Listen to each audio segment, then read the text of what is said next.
What's the difference between hazard, the word hazard, and danger? Hi everyone, my name is Braden Chase and welcome tonight. I wanted to talk to you guys about something that happened today. So today I was in class, I was teaching my students, and these two words came up, right? Hazard and danger, right?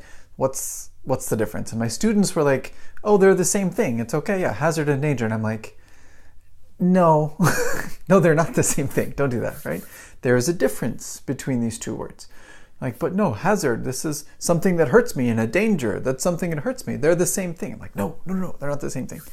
So we spent probably about 5 minutes talking about hazard and danger and hazard, and talking about these two different things. And in the end, the explanation that made the most sense to them was what I'm going to share with you guys right now. So there's, with words and with vocabulary, there's a couple different ways of looking at them. And one of them that works well is with categories, right? So you can kind of think this is a big box, right? So the word danger is a word that has a huge, how do I get this in the camera? There we go. Huge meaning, right? A massive, huge definition. It can be used in this situation, and this situation, and this situation, and this situation, and this situation, in all of these different ways.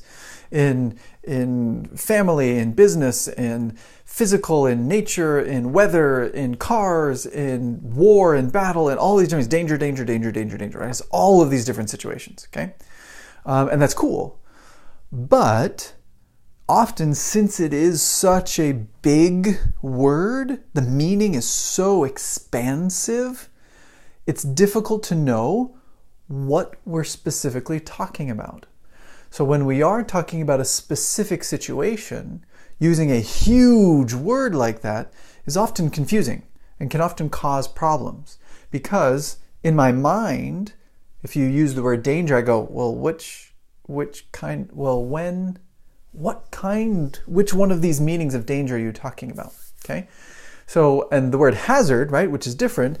Hazard, here's danger, right? Hazard is this one. It's a very specific meaning, or at least a more specific meaning, okay, than danger, which is this giant meaning. So hazard, as a specific point, is some kind of specific physical risk or threat or danger to your health, to your life, to your physical body, to something real causing destruction or death, right? So we're very specific to what's going on. So a hazard would be, the electrical lines are outside and they've broken and fallen down. If you touch them, you could die. That's a hazard, okay? That's a big problem. Or I remember the story from a book a long time ago where the brother and the sister were inside of the room and a bomb fell down, right? And the bomb sat there for a while and it didn't explode. That's a hazard, right? Because if it does explode, people are going to die, right? It's a scary, scary thing. That's a hazard. That's a risk.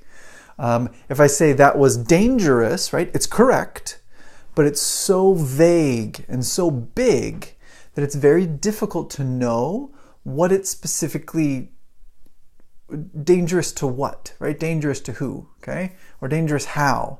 Now in that bomb example, that's pretty obvious. Okay, danger, hazard, those are similar and we can get that feeling.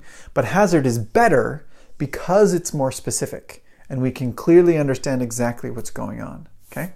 If I use danger in that situation, okay, that bomb is a danger, it kind of feels a little odd because it's not specific enough. Okay, so and the example that I gave in a different situation is if somebody asks you, what do you want for dinner? And then you respond with, food. Is that wrong? No, but it isn't specific enough. And I don't really know what to say, what you're talking about. So you say, well, what kind of food? Oh, I want good tasting food. Okay, yeah, that's better, but still not very specific. Well, what about this? And then you go, oh, what I really want is shrimp. Okay, let's do shrimp. Okay, and then we get specific, right? If you want to give a good answer, you be specific in your answer. And that's the same relationship that's going on with danger. Danger is a great word. We can use it in lots of ways. It's not wrong to use it all. But often, in specific situations, the word hazard is more direct and more clear because it is more specific. Okay, so that's kind of the key in the idea here. Now that applies to danger and hazard, but that same idea applies to lots and lots of other words inside of English, okay? So we can have this, okay, which word is the bigger category? And then which words fit inside of that category in some way? And that's how a great way to process language, because it helps you know that, oh, this word fits here, but in this other situation, this word fits. Even though they're kind of mostly the same, but these pieces, this is why this one's better here, and this is why this one fits better there. Okay, so danger, good. Hazard, also good. But if you're talking about this specific situation that it fits to say hazard, you should say hazard and not danger. Okay, does that make sense? I hope that was helpful for you guys, right? Always remember hazard and endangered. Just remember those category pieces. That'll help you a lot as you learn new vocabulary in English. Okay? Have a great night, everybody. I love you all. If you have any questions, post them in the comments. If you want me to do anything, a lesson specifically you want me to work on, post that in the comments and I'll start building stuff for you guys. And I hope you have a great night and see you tomorrow. Bye.